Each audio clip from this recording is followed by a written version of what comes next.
Well, I'm thrilled to have you, Dr. Lonky. Thank you so much for being here. And Okay. we always start with the, I like to say, very loaded question of how do you, Dr. Lonky, keep yourself well? How do I keep myself well? Mhm. I have a wife who watches me like a hawk. No, I keep myself well by exercising as frequently as I can. I kind of cross train. I do anaerobic exercise one day and I swim laps the other day. And that helps me work my abs a lot because I work my abs in the pool as well. So that's my exercise. Um, I don't eat like I used to eat. I used to be 220 pounds once upon a time, and that was probably 25 years ago. And I just started eating fresh food, whole food, lots of vegetables, lots of fruit, um, and try to be a role model for my grandkids, and keep my weight between like, well, 175 and 185. Somewhere in there is my weight. I'm not as tall as I used to be. I was taller. I've had a back surgery and I've had a hip surgery, so that's what happens. As you get older, you get shorter. So my BMI is not ideal, but it's reasonable, and it's a little overweight. And as my wife says, you never tell a woman she's overweight. You tell her she's under tall. Okay. That's And it. actually, that's one of the names. That's a name of one of the chapters in my book. No, Underweight or overweight or under tall. Um, talking about how we measure obesity. Um, so that's how I keep myself in reasonably good health. that sounds like a great balance. Well, and I love that you put role model in there because it's kind of aspiring to keep yourself well, for the people that you love as well, which I think goes a very long way. When you say that you were 220 previously, was that like a muscular, healthy 220, or did you kind of intentionally go through your own weight loss journey at one point? I was fairly muscular and I was about 2 inches taller. So I carried it well. People said, "You really? You weigh that much?" But I did. Um, I think that there was a mental switch that went off when we were seeing patients and I realized that I could become really obese. I Mm. could become obese, and everybody could. And I Yeah. realized that I was fighting against something that I didn't understand at the time, but it's one of the reasons I moved forward in studying why are we obese? Why are we becoming obese? And I started reading and I started talking to people. And about 10 years ago, I was introduced to a couple of people who kind of stimulated my interest to think about finding out the real reasons and putting in a book. So I've been working on this project for 10 years. Um, and I had a nurse practitioner in my practice who used to who drew my attention to all of this because we realized that a lot of our really sick patients were also obese patients. And I started really noticing what was going on around me. Uh, and as I did more work and more research into what was our obesity rate back when I was a kid, and I realized, wow, something's going on here. And the more I learned, the less I knew. And that was where I started delving deeply into it and got involved. I've been involved with toxic exposures since I was on the faculty at UC San Diego Health. It was UC San Diego then. And my research area was very specific in connective tissue in the lungs. And and how it got broken down on a molecular basis. So I was in my area was basic science research. But as I realized more and more of these things that we're exposed to, initially by inhalation, that was my interest. And I started realizing you don't inhale most toxins, you eat them, um, and or drink them.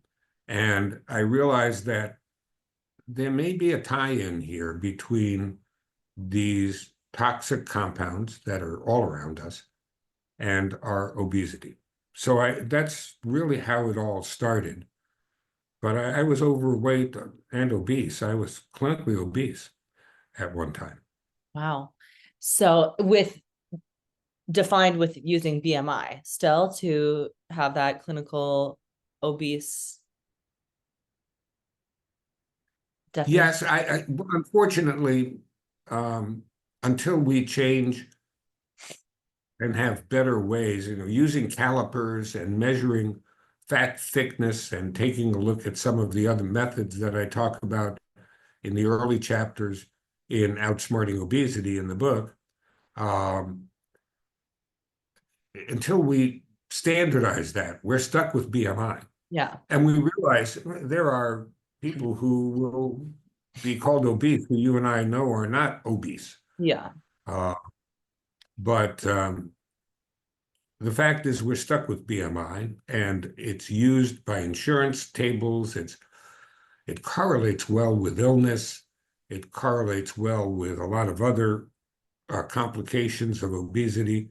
So until we find something different, yes, I do use BMI. Yeah. Reluctantly, Well, but I use it. yeah. And I mean, accessible and affordable, everyone can't get a body comp scan, for example. And yeah, I've heard that argument before, I came from a bodybuilding background, and people love to hate on the BMI because a lot of bodybuilders have a BMI that would put them as obese when they're obviously not. But this being the outliers, for the majority, the BMI still being, like you said, an accurate reflector. So, how did you move from practicing within obesity? You started getting curious about this research with toxins, opening the door for you to delve more into I'm obesity. sorry. Oh, I'm sorry. I think I'm not I'm having a little bit of trouble hearing you, but how did I get started working on obesity? Oh, yes. So I would just love to know. Sorry, my internet, I'm in Nicaragua, so the internet connection can sometimes be shoddy. But I was just asking, I would love to know the trajectory of your career, this 40 years, taking you to the place that you are now. Where did you start in medicine? Where and when did you start moving into the research of obesity and then getting to this point of practicing and publishing? Well, my career started in New York, where I went to medical school and did my internship, and I transplanted to St. Louis for my residency at Barnes Hospital at Washington University, and then moved to UC San Diego, where I did my fellowship. I did my senior residency there, and my fellowship. I was awarded an NIH uh, extramural fellowship. So I was an NIH fellow, and the area of research was biochemical research. So I did my pulmonary fellowship in San Diego, um, learning about pulmonary medicine from some of the greatest pulmonologists of their time, and made a decision pretty quickly that I was going to stay in research and teaching for a while, and fell into that routine of being a assistant professor and then making tenure and associate professor of medicine. And and I realized that at some point in my research career that I was missing something, and that I was looking forward to the days I spent in clinic and making rounds with the fellows. Um, and I wanted to go into clinical practice. So I left San Diego and came up to Los Angeles, um, and joined somebody, and really was doing mostly consultative work in critical care, pulmonary medicine. My life was in an intensive care unit. And most of the patients that really did badly were those that were obese. And it started to really get my brain thinking in terms of, okay, I realize mechanically it's more difficult to take care of these patients on a ventilator. It's more difficult to get them off a ventilator. But there were other things going on. They always had complications. They had diabetes. They had heart disease. They had other complications of obesity. And I think, as I stated before, my nurse practitioner got me really interested, probably 10, 15 years ago, by remarking how they all did so poorly. Now, we know now with, with the SARS-CoV-2 and with COVID, we have real data that those people did not do well, and that was because they had other complications. It wasn't just the mechanical disadvantage, it was they came to the party with a lot of baggage. They came to the party with atherosclerosis. They came to the party with diabetes. And that was where I started to delve into the history of obesity. And when you start with the history of obesity, like I said, you get more questions than you do answers. Yeah. And so as I dug deeper and I started doing some work and some clinical research in the area of toxicity and removing toxins from the body, preventing them from getting into the body, it was a natural fallout of for me to begin working on the concept of a book on obesity. As I learned more, I realized all the books I was reading, they wanted to blame cheese. They wanted to blame eating at the wrong time of day. They wanted to talk about calories in and calories out. They wanted to talk about salt and sugar and the different kinds of salt and sugar and so on and so forth. And that wasn't what I was finding out when I did my research. When you look at the basic science, and I guess I'm a basic science person at heart, that wasn't where the data were leading us. The data were leading us in a different direction, and nobody was paying attention. And I realized, if I'm seeing it, I can't be the only one.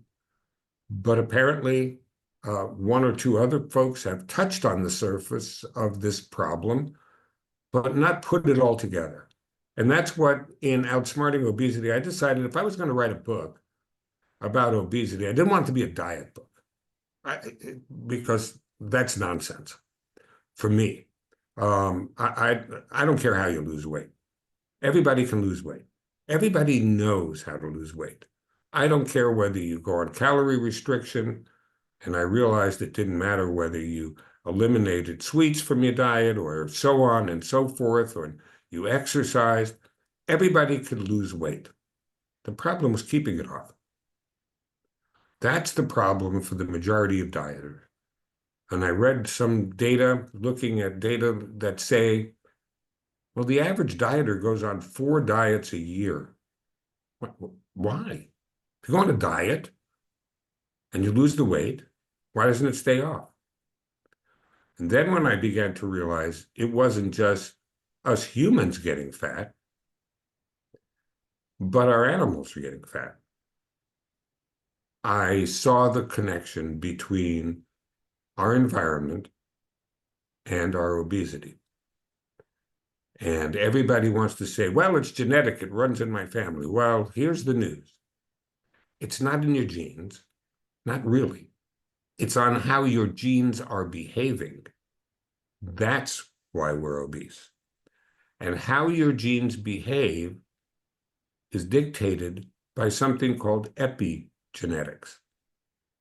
Now, epigenetics is a field that's not all that new. It's been around for many, many, many years, and people have looked at epigenetic changes that occur on our genes. And these are changes that occur on the surface of the gene.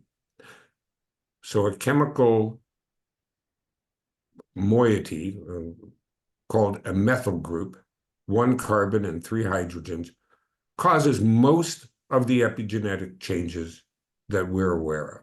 Not all of them, but most of them. And these methyl groups will attach to your gene, my gene, everybody's genes, at certain locations once they're there, and they will turn a gene on or turn a gene off. And now I realized why, if epigenetic changes are increasing, why we suddenly went from 14% obesity in 1961, when John Kennedy was president, and I remember it well, and he wanted to build a healthy America. He was aghast at 14% obesity. You know what it is today? 43%. Okay, in the 40s. Oh God. Is that not an international number or an American That number? is the US. That's the US number. The US number is 43% and projected to get to 50% by Crazy. the year 2030 or 2040. That's scary. But as I told you, when I realized marmosets, monkeys, mice, animals in the wild are getting fatter. Here's another one. Laboratory animals. Do you want to find somebody on a strict diet? You take a look at the animals we use in the lab, that I used to use in the lab, but they're on a very strict diet. They're getting fatter. Well, how could that be? We control their caloric intake. Why are they getting fatter? How about this one? Here's somebody that never goes to a 7-Eleven at 2 o'clock in the morning to get Twinkies. Newborns. They're getting fatter. Why? Why is that?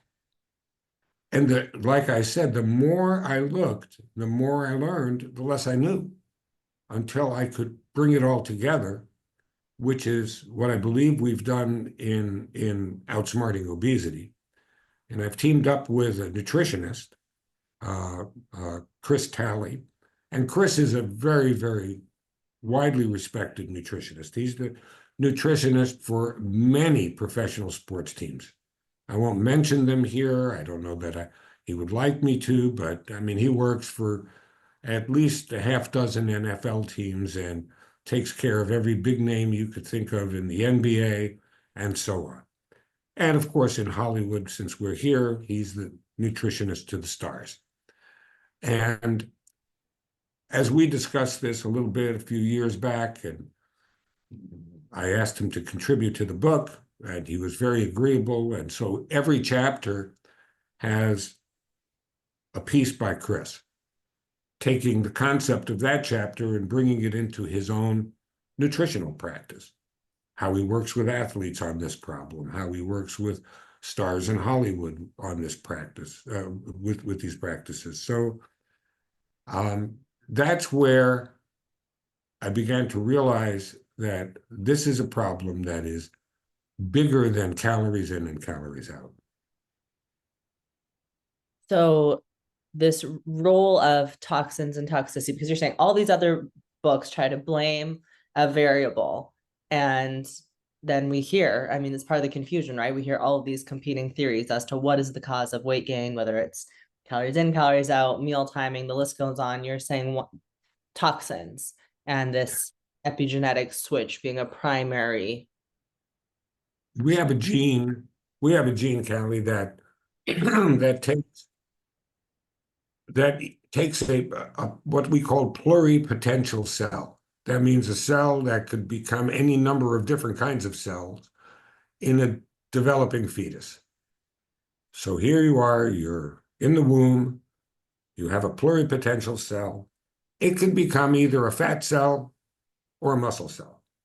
But if the switch is turned on to make it a fat cell, you lose. How did that switch come turned on? Well, studies have been done, many, on the cord blood of newborns. So we take a look at newborns. And Step number one is there are over 200 toxins in the blood of newborns at the time that they're born. Some have much more. That's startling. Well, it's not that startling, is it? Because most of these molecules cross the placenta, and so they get into the baby. Point number two, when I was in medical school, we were taught that epigenetic changes on sperm cells and ova are stripped off at the time of fertilization. So they go away. So you have a true tabula rasa on this new gamete, which is going to become an embryo, which is going to become a fetus, and so on. That's wrong. They're not stripped off. Now we know that they stay. So these epigenetic changes are indeed transgenerational. They go from generation to generation. You pass them on. Here's the good news. You can reverse epigenetics. You can't change your genes. I mean, you can change your genes, but not these genes. But you can change your epigenetics. It's not easy. But one of the things you can do is prevent these epigenetic changes from happening in the first place. And who's the best audience for that? Young people.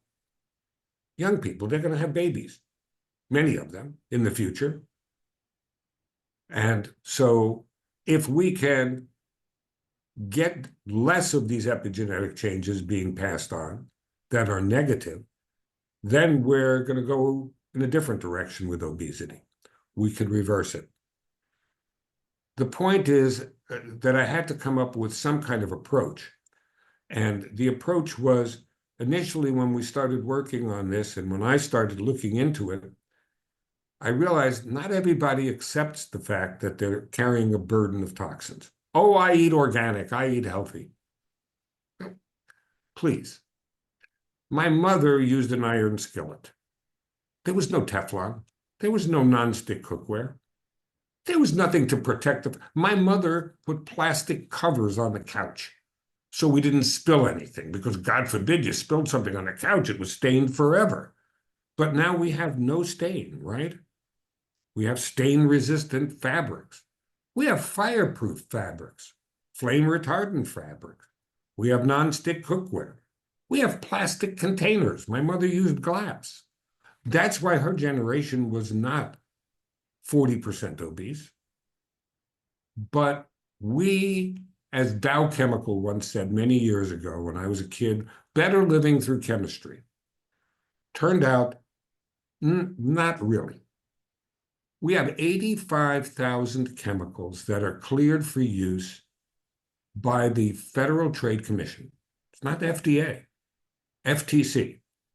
So if you plug in an air freshener in your house and it won't burn your house down, it gets approved. But the chemicals coming out of that fall on the floor. Who crawls on the floor?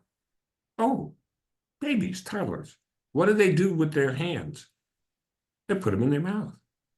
Well, hello, that's how we introduce all of these things into our body. It is inevitable.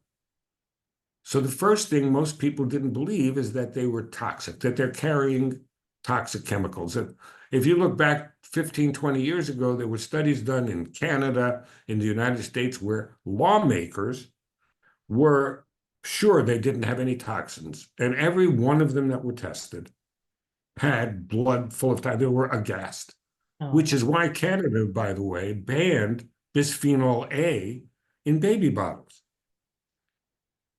Yay. But we didn't.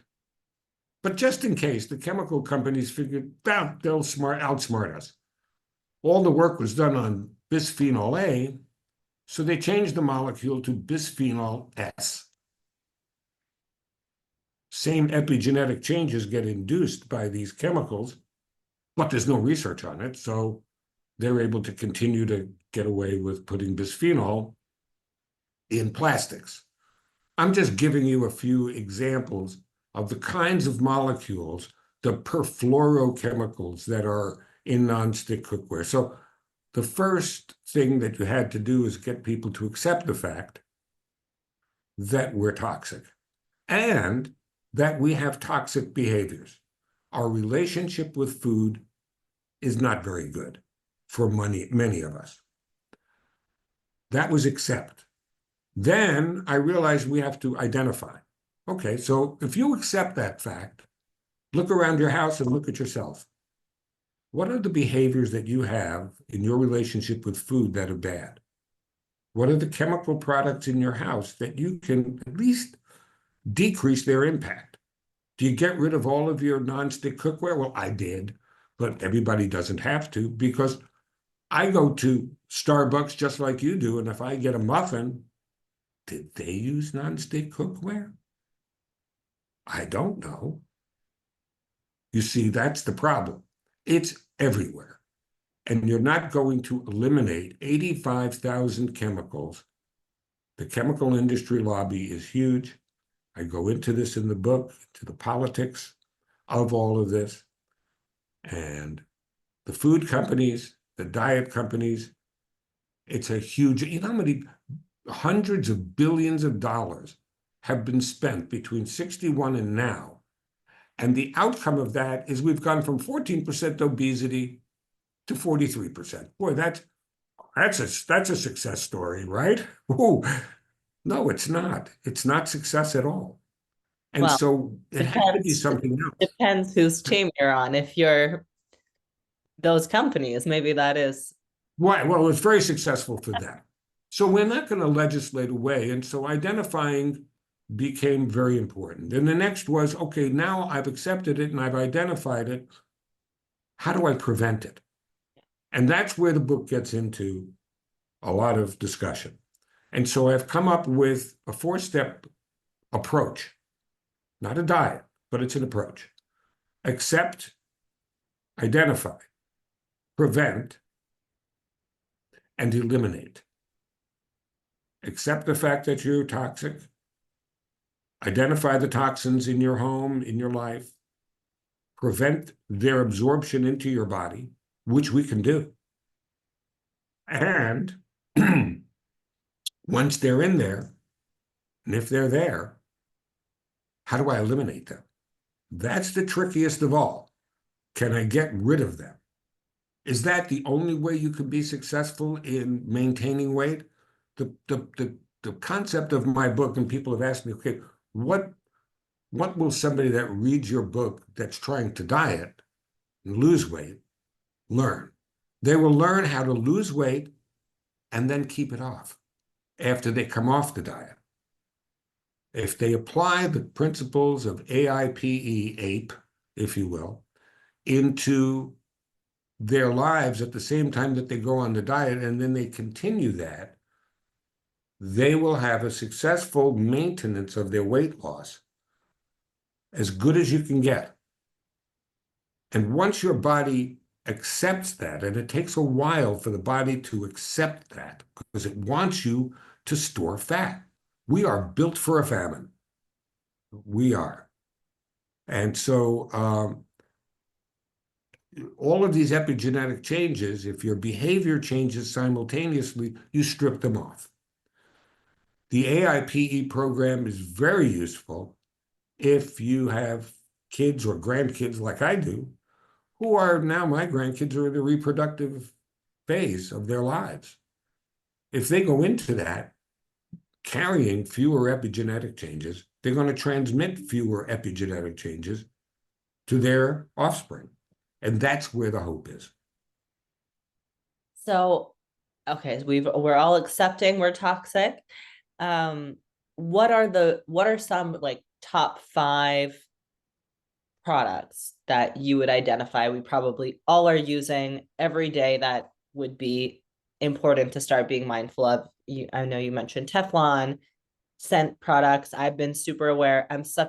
I don't treat myself to much, but I love a good perfume. And I've become more and more aware that that is one of the things that potentially can be impacting me. So what are some of your biggest no-nos? For skincare, I think you need to look at things like triclosan that sometimes is in there, and we have some other chemicals in there. If you go to the Environmental Working Group website, EWG, they list some of the products that are paraben-free for makeup, for shampoos, those kinds of things, um, to try and eliminate them. Obviously, here's an easy thing to do. How about your dry cleaning? When they use trichloroethylene, they used to use carbon tetrachloride, but that caused liver cancer. So yeah, so dry cleaners had to change that. They use I used to think that dry cleaning, how do they do that? They beat the dirt out? I don't understand. But it's chemical cleaning. That's what it is. They dip your clothes in chemicals. And that's how dry cleaning happens. Honestly, never thought about what. Clearly, I've never had anything dry cleaned in my life. Didn't I even cross my mind. Okay, but many people do. Yeah. Dry cleaners, they're busy. They use a trichloroethylene, and that is one of these. Well, the term has been used, obesogen. Hmm. These are these toxic chemicals that cause obesity. Um, Certainly, bisphenol A in plastics. Don't take plastic containers of any kind and heat them in the microwave. Don't do that. Don't take water bottles and leave them in your car. Plastic, well, take the water out of the plastic to begin with if you have to buy water in plastic bottles and put them in, some kind of thermos, glass-lined container. Even a metal-lined container is better than plastic for storing water and leaving it in your car. Um, Flame retardants are pretty much everywhere. So you're not going to be able to avoid that. For those parents, and for our grandkids, as I was working on this book, we got mattresses that were made without flame retardants, without the bad flame retardants, but they aren't even made in the United States. You have to go to Europe to get them because the Europeans have more strict chemical regulations than we do here. Um, so one of the tricks with dry cleaning is I tell people, okay, if you're going to do dry cleaning on your clothes, take that plastic wrap off it. Because if it's sitting in your closet with that plastic wrap on it, all of those chemicals are you're inhaling them, you're touching them, they're touching your other clothes. Take the wrapper off outside. Take that plastic container wrap off before you come into the house. So most of the toxins that you can prevent, that you need to identify, cleaning, all the cleaning stuff that you use in your house. What percentage of your cleaning stuff is in your kitchen? A lot of people put their cleaning stuff under the sink. Not a good place. Put it in a separate place away. Put it in the garage if you have a garage. Get a separate portion of your house where you put all of those toxic containing chemicals. Put them there. Don't do it where you prepare food. 85% of the toxins in our bodies come because we eat them or drink them. So preparing food where there are chemicals around, not a very good idea. Mm-hmm. What about like microplastics? Do you get into that? That's a very popular topic of conversation recently. Well, we know now that microplastics get into the bloodstream, and anything that's small enough will get into your bloodstream and can cause havoc. I mean, your blood was not made to have microplastics or nanoplastics, nanoparticles circulating. Um, that's why we try to use no plastic containers if possible. I'd rather use a paper container, but you have to be careful of what the paper's coated with. A lot of those papers are coated with chemicals. I've heard that, well, not to name names, a very popular coffee chain that everybody listening is probably could be enjoying right now, and maybe I'll ruin it, but that the inside coating of those coffee cups that are so that the, heat and water, everything doesn't come through, is an obesogen. So It is, and we won't mention the names, but yes, the chemicals that are used contain obesogens. Um, like I say, there are 85,000 chemicals. Not all of them are obesogens, but I would say that better than 10% are, and they're ubiquitous. So what we have is a situation where you're going to carry a toxic soup. Your body is going to be more toxic. We're not going to get rid of the chemical industry. I'm sitting on my computer and I type. Do you know every computer has been coated with a flame retardant? mm. That's a requirement. So it's on your fingers. Oh, and then I touch my face. It's like, And you eat your sandwich and whatever, oh, right? yeah, it's everywhere. So it's unavoidable. Mhm. And thinking that the government is going to do something about it, when if you read Outsmarting Obesity, you're going to find the government's not very interested in Mhm. taking care of obesity. They're just not. They pay lip service to it, but the chemical industry is extraordinarily strong and it will not be beaten. Um, it's better to say, okay, I can fool you. I can prevent that stuff from getting absorbed into my bloodstream, which are methods that can be used. Or once they're in, I can eliminate them. And I would love to see, there's so much time and effort, we know why.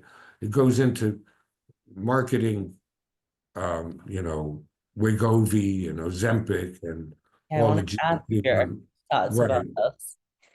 Um, you know, they have side effects. They're drugs. If you're a diabetic and I can't control you with oral medication, yes. Do I use it in my patients? I do. Do I use it on myself? Heck no. Would I know?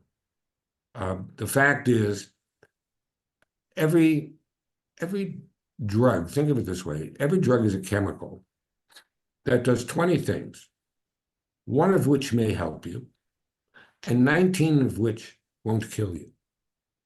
And therefore, FDA says, okay, you can market that. That it's out on the market. And post-marketing data now are beginning to show gastroparesis, which is where the stomach becomes paralyzed and doesn't pass food through. That's happening in these patients. Pancreatitis is happening in these patients, but we don't know the long-term effects No. in non-diabetics. Hmm. People with diabetes, the benefits outweigh the risks. Yeah. People without diabetes, I think it's going to be like any drug. The risks outweigh the benefits. It's going to take us a while to figure that out. But in patients who are morbidly obese, I encourage the use of whatever they need to do. If they need to do these semi-glutides, be my guest. I'm all in favor of it. So these people with BMIs over 40, I have patients with BMIs over 50. Yeah. Just get that weight off, whatever means I possible. want you to go through a weight loss success, but now the problem is first of all, it's too expensive to continue. The minute you stop using these semi-glutides, you gain the weight back Yeah. with interest, so to speak. So you're not going to beat that. What we have to do is figure out how you can prepare your body for weight maintenance once you've lost it. And that is by trying to fool your body and strip off some of these epigenetic changes while you're going through your diet period. So what are some of the ways to prevent the absorption? Because I like what you're saying. I think it's important. I mean, it's kind of like the dose makes the poison. So you control as much as you can, minimize your load, and then yeah, you don't know what they cooked your muffins in at Starbucks or wherever, but you're controlling the variables you can where you can. And then if you implement these absorption prevention techniques, hopefully continue to minimize that. So what are some examples? Well, let me give you this first. I think one of the most important things that, and you mentioned it, you said doing everything you can. But the second caveat to that, Kalli, is don't stress out because you can't. Because if you want to find something that will keep those epigenetic changes intact, it's stress. Yeah. And people who go on diets, they get depressed. I ate the wrong thing. I gained 2 pounds back. Stop. Yeah. You've got to accept the fact that you're a human and you're going to have these episodes where it's not perfect and your diet gets perturbed. Lose the weight however you can and then keep it off. And stress becomes very important. So preventing absorption. There are a number of things that you can add to your diet. An important one would be something like cilantro. Very good. And it also binds toxic molecules. Wow. There are clays out there. There are some earth clays that you can add to your diet. I mean, it doesn't mean go buy a clay set for your kid and eat the clay. That's not what I'm talking about. But the But there plate are out, yeah. clay mixtures. High fiber diets, fiber tends to bind a lot of these toxins.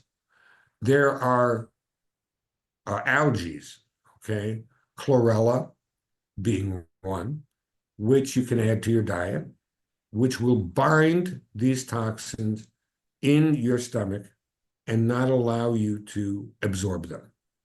So you are basically eliminating these toxins. You're breaking down your food, you're getting the nutrition. Charcoal is another.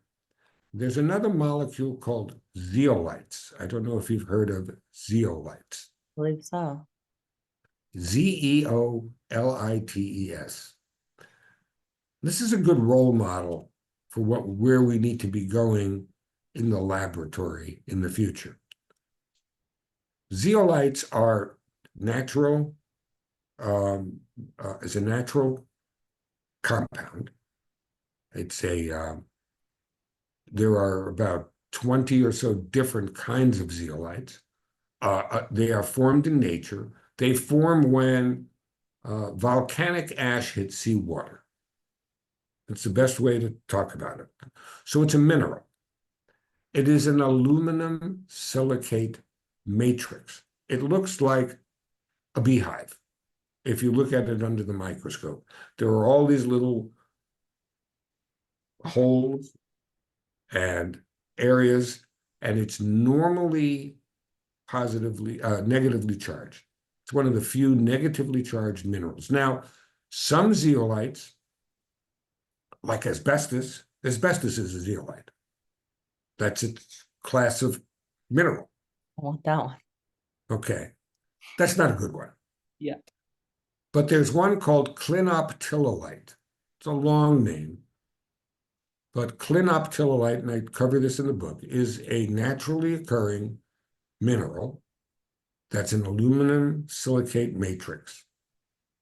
And it will trap anything with a positive charge, but preferably like smaller molecules. So that's really good because, for example, something like potassium is a large molecule. You don't want to take a zeolite and take potassium out of your food. But you wouldn't mind taking a zeolite and getting mercury out of your food, or lead, or cadmium. These are all small, compact molecules. They fit right into that matrix. And you get rid of them. So these are the inorganic compounds that can be obesogens. Most of them are metals, heavy metals, arsenic, very small molecule, fits in zeolite right away. Zeolite gets it out of your body. So that zeolites also, when you take them by mouth, if they are in the right form, they actually get absorbed into your body. But let's look at zeolites that don't get into your body. You take a zeolite, it's going to trap not only these toxic molecules, but many of these organic molecules that I've discussed, that we talked about, bisphenol A, things like formaldehyde, other types of molecules that are potential obesogens, they bind loosely to the zeolite molecule, and they are also eliminated. Because once you absorb these obesogens into your body, so now they're in your bloodstream, they don't stay there very long. You deposit them, they're not water soluble. See, the metals, the inorganic ones, like lead, mercury, arsenic that I was talking about, all of these, tin, they are all water soluble. They come out in your urine. But the other molecules, they're not water soluble. They have to be changed into becoming water soluble. That's the job of your liver. And your liver does that, except if it's otherwise occupied. And sometimes it's overwhelmed. So it tells the molecule, look, I can't deal with you now. Go sit in something you're soluble in. And guess what they're soluble in? Fat. So these are fat-soluble molecules. So now we take a look at us, and we have fat that's not normal. It's not a normal fat cell anymore. It's a fat cell filled with organic chemicals. And in obesity, you have obese individuals with fat cells that are not normal. They are what I call in the book sick fat cells. They are now occupied by organic molecules, and they don't behave regularly. Now you say, what has that got to do with anything? Well, because your fat is really an endocrine organ. It secretes hormones. It secretes a hormone that tells you you're full. What if it's not working right? Do you overeat? Yeah, you don't even know you're full. You don't get the sense. It's called leptin.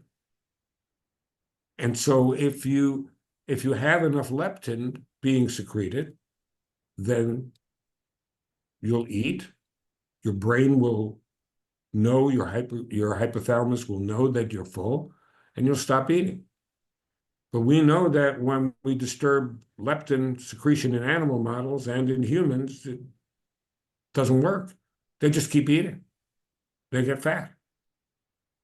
And sometimes you're making plenty of leptin, but the leptin is not functional. It's not healthy leptin, so it doesn't really work on the hypothalamus. What the book goes into, and we're talking about preventing, and you want to prevent these things from being absorbed. The reason you want to prevent them from being absorbed is because many of these molecules get into your fat cells, and they cause a perturbation in the normal balance between knowing when you're hungry, hunger from being hungry, or the bell rings and it's 12 o'clock and it's time to eat. And those are foods that I like. So we're talking about preventing the absorption using zeolites. They help tremendously. The nice part about zeolites is that if they're micronized and activated, and they will say on them if it's a micronized activated zeolite, and I talk about this in Outsmarting Obesity, if you have that, then about 30 to 40% of the amount that you take actually gets absorbed into your bloodstream. Wow. And now it starts pulling some of these toxins out, and it comes out in your urine. There's only one way for toxins out: your urine or your sweat. If it gets absorbed into your body, that's the only route out. No other route. You got to urinate it out. I published an article years back on looking at just giving the zeolites to miners who were exposed to all sorts of heavy metal stuff. And their urinary excretion of all of these toxins just went sky high. We just measured it. And as soon as you put them on the zeolite, they start urinating it out. It's coming from their body. And Um, do you yeah, recommend, like, I think there's powdered form, like capsule form, droplets? What form do you recommend? And is this something you're recommending actively to patients in your practice? yes, oh yes. I've treated a number of my patients who've had, because I see a lot of people with toxic exposures, all the way from pilots and flight attendants who are sick from organophosphates. You know what organophosphates are? They are the nerve agents that they use to kill people sometimes, but they certainly mess with you, your brain. And unfortunately, in the air system in airplanes, there are events that occur that expose these people to organophosphates. Oh, It'll pull out organophosphates. So yes, I recommend the use of zeolites, and I personally use it. I use a liquid form. Um, I think that's the only manner in which it's really absorbed well, where it's activated and micronized. interesting. This, do you get into Shilajit at all? It's reminding me, I think it has like a similar mechanism. Have you researched? No, All no, I right. haven't. For the next book, for the next book. Okay, so that's the prevention of absorption. And then what does the, and we're going to obviously send everyone to your book to get like the deep dive on all of this, but I just want to make sure we get to the E in your acronym, which is eliminate. So, Well, aside from the zeolites that I've talked about, which that is one of or the cornerstones, the eliminate. only other way you can eliminate these things from your body is sweat. And that's why infrared sauna becomes a mechanism. And the reason infrared sauna is you can sit in there longer. It's not as hot. You can get about 10 to 15 times better output of sweat. Sweat contains a lot of these organic molecules because you're sweating from fat as well as your as water. So a lot of your sweat is made up of fat, and that's the only other way. So, Do we have other things on the horizon? I don't think any drug manufacturer is even looking at this. I yeah, wish they would. well, they don't want everyone getting healthier. I mean, that's bad for, bad for business. Sorry, I'm not a pessimist, but I'm curious. So I'm currently living in Nicaragua, and this is my first full year kind of being out of the cold of Canada. And I like to imagine that my baseline health is quite high. It's my number one priority. And even with that, I noticed a really positive shift with essentially nothing changing other than my environment, which obviously we know is huge. But I'm just wondering if you would notice the greater elimination of toxins in people who live in a more humid, hot climate regularly versus a cold climate. You're just naturally sweating out more. That's going to be my justification for saying I here. think, I think, I think that there's something to be said for that. But you're not as industrialized in Nicaragua, so That's, you don't have 85,000 chemicals floating around. yeah. It used to be that we used China as a good example of people who weren't obese, but in the last 20 years, people in China are becoming obese. Well, I mean, rivaling us in the United States is Great Britain. I mean, they're right up there with us. well, and I've even heard, I don't know if you caught that, the Blue Zone documentary that was, it was not post on Netflix like a year or two ago, maybe. And I think even since that was released, they said some of those countries are like no longer blue zones. Like that's how quickly, everything's being industrialized. And uh yeah, I think, I mean, there's definitely like they burn garbage here. So there are still other problems. But yeah, not having the convenience, one of the things that I kind of started saying in this year of reflection is that, the convenience really is killing us. Like the convenience of a nonstick pan, the convenience of a water bottle, the convenience of the to go cut, like so much of it is our, these things we have thought are really going to make our life easier. But what is the long term down the road? And, the effect on the babies and everything else, which I think, coming back to the Wegovy and Ozempic, we don't know that yet. So I'm just so excited that you've been able to put this together for us and connect these dots and hopefully save people a lot of hardship and headache. And so what are your like kind of top 3 tips when somebody comes to you in clinic with obesity? What are you telling them in terms of like immediate lifestyle habit nutrition changes that everybody should do? Or what are the top 3 things that's going to be helpful for everyone? Number one, eliminate all the processed food that you can. You can't eliminate it all, but you should. Try and get rid of as much as you can. Number two is to understand, accept, identify, prevent, eliminate. And if you will accept the fact that you're carrying these toxic molecules, I want you to go home and make a list.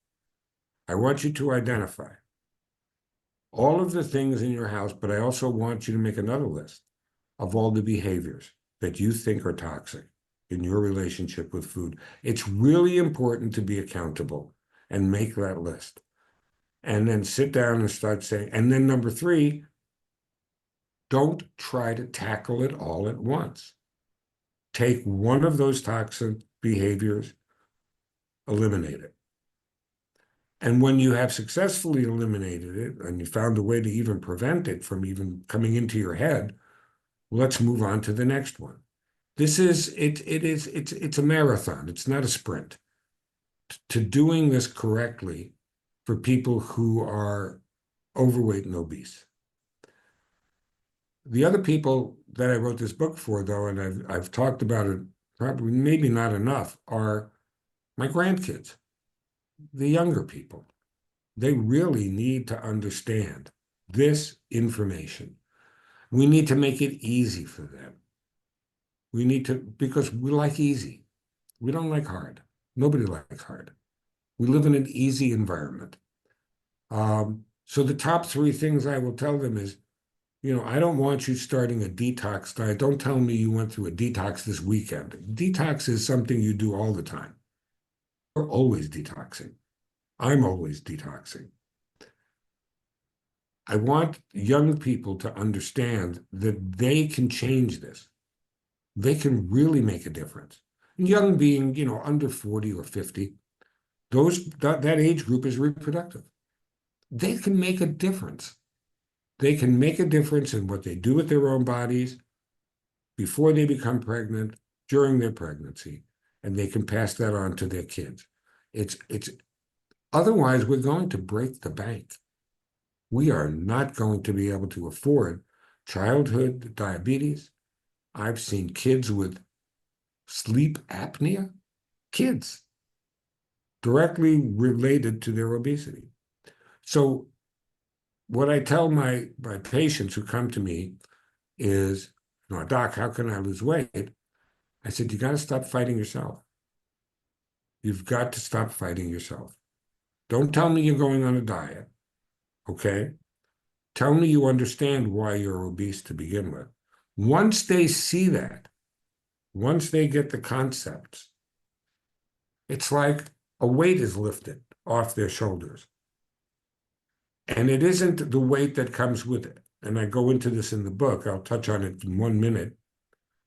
And that is, there is no such thing as healthy at any size. There is no such thing. You can be physically fit and obese. That is true. But you're not healthy.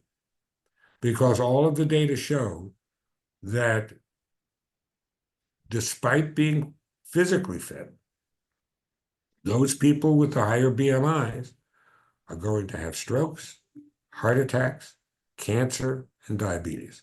Yeah, There's no getting around it. the chronic disease comorbidities just keep coming. It's all related, and it means a lot to managers of companies who pay for the health insurance for their employees. That's really a big factor. So when people come to me and say, what can I do? I have to go over explaining to them that you need to understand why you're obese in the first place, then it becomes very easy. Easy to understand what my next step is, not easy to do. Yeah. Simple but not easy is one of my favorite. Yes, Well, thank you. I think that's such great, it's great actionable advice, which people are only going to get more of in the book. And you also leave us with a really bright understanding of the future, which I think is so positive because sometimes we can talk about these things when it comes to health and it can feel a little doom and gloom when we talk about the projected, 50% plus, future obesity rate. But you're telling us that there are these actionable things we can do right now, us ourselves, future generations, to start moving that in the right direction, which, is really confidence boosting. And I'm excited and reminded to take these implementations to heart. And I am looking forward to the book. So comes out officially September 10th. And that's right. make sure that everyone knows where to find the book, where they can find more information and follow what you've got going on. Yeah, I have a copy right here. It's all blue and green. Nice Beautiful. little copy of the book. It's called Outsmarting Obesity. It's on Amazon now. Mhm. And it'll be at all of the booksellers, it's at my website, which is very easy, drlonky.com, Lonky, drlonky.com. It's very simple. They can purchase it there. We'll Amazing. be putting up a newsletter and some other things that we'll be doing on a regular basis. And certainly we hope, and it's available in hardbound, it's available as an ebook, and it's going to be available as an audiobook. In fact, that should be out at the same time. Oh, audiobooks are my go-to. So I'm looking forward to that. And yes, I'm on Amazon right now. So it's available for pre-sale. There's the Kindle edition. So whatever format is best for you, you can get it. And I cannot thank you enough, Dr. Lonky, for your time and sharing some of the secrets to the book. And I'm just wishing you all of the success. I can't wait to hear how it goes. Thank you very much. Same to you, Kalli. Enjoy Thank yourself. you. I appreciate it.